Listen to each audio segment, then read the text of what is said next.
the whole idea of understanding that we're not black. And of course, given the context for the times that we live in, of course, the Prophet brought his movement in the 1920s. So people were saying Negro, black, and colored. And of course, we continue to say that, even though most people now would simply, they try to fight you over the issue of saying whether they're black. So they say, no, I'm black.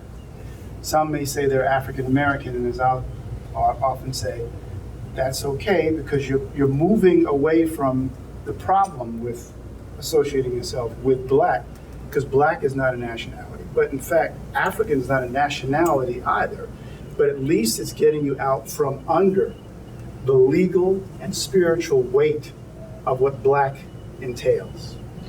People say, what's the difference whether I call myself black or not? Me calling myself a Moor is going to result in improvements in my life, like y'all won't get pulled over by the police or someone trying to knock you in the head, right? Those sort of responses. And on the one hand, you could say, well, look, anything could happen. Could happen to somebody who's the king of England if they don't know it's the king of England. They just see somebody walking down the street, right? If you got an entourage, people know that's a different situation. Or as they say, the king of Thailand. Doesn't make any difference. But the issue of the importance of declaring your nationality has legal significance, it has spiritual significance, both. I think we often forget, even the folks that will come at us from a Christian perspective, who will say, well, our words have power. Well, yeah, and even from the Kemetic perspective, nomo, the power of the spoken word. So you keep telling me about how important words are, whether you're coming from an Africa-centered or Afrocentric perspective, or even from a biblical perspective. But if words are so important, why are you using a word that was imposed upon you? And no, Moor is not synonymous with black. And anybody who studies the etymology of it knows that. Any more than Asian or Chinese is synonymous with yellow. That doesn't make any sense. The term black was imposed on people, if you will, of Moorish or African or even Native American ancestry. Even Asians were referred to as black and Negro at certain points, depending upon their complexion. But most of them knew better than to embrace it. And it isn't that we're denying that we're related or connected to Africa. The Prophet said that there's still much wisdom coming from the descendants of Africa. He's talking about us. He's just saying, you have a nationality, you're Moorish.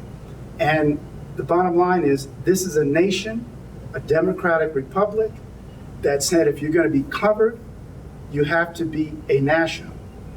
And I mean covered, meaning covered so that you're recognized as a free citizen.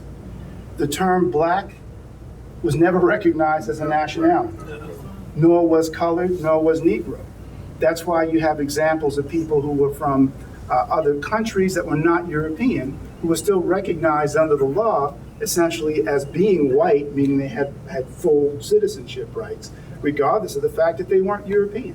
And there's even a litany of examples of specifically Moroccans or Moors who are also understood to be white under the law, de jure versus, being under the law versus people's perception outside. My grandmother's birth certificate says white on it. And my grandmother she looks like me, but she's a lot brighter than me. She's probably your color. And so, she has cancer and everything. And so my aunt has been taking her places.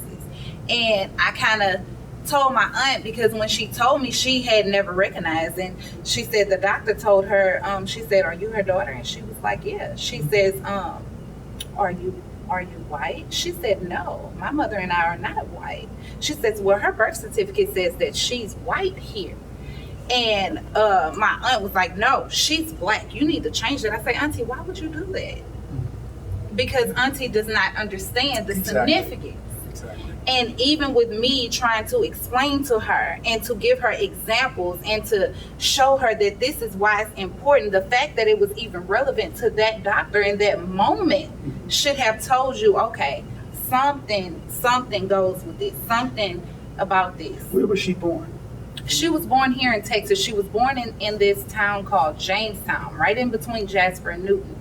And it's a really small town. But her family, they were descendants of slave masters. So I always say that my family were house slaves because of our skin tone, because of our hair, because of our soft features, that we have that in us on my grandmother's side. And then, of course, we inherited 115 acres of land from our family. So it's like, you know that there was some type of importance with that name. Their trailers, when I Googled up the name trailer, all the faces that you saw were European faces with that name. With that name sales, all the names, all the faces that you saw were faces of European faces when you Google those names. So, you know, when the prophet tells you there's importance in your name to keep your name, this is why. Because it ties you back to that land that you originated from.